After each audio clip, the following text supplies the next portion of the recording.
তবে একটা কথা আপনাদের জেনে রাখা ভালো, লোকেরা আমাকে মুফাসসিরে কোরআন বলে,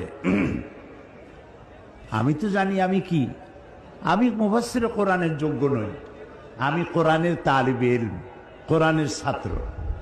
সুবহানাকা লা ইলমা লানা, আমার কাছে কোনো জ্ঞান নাই, ইল্লা মা আল্লামতানা, যদি আমার মনিব আমাকে কিছু বলতে দেন তাহলেই বলতে পারবো।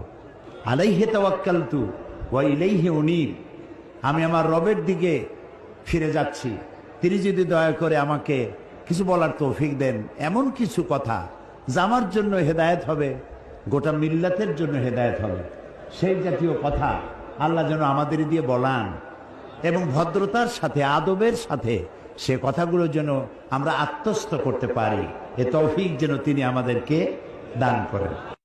উহিব্বুস সালিহিনা ওয়া লাসতু মিনহুম লাআল্লাল্লাহ ইয়ারযুকুনি সালাহা। আমি নিজে আলেম বলতে যা বুঝায় সেরকম আলেম নই, তবে আলেমদেরকে আমি ভালোবাসি এবং আশা করি কিয়ামতের দিন এই মহব্বত যেন আমাদেরকে কাজে লাগায়।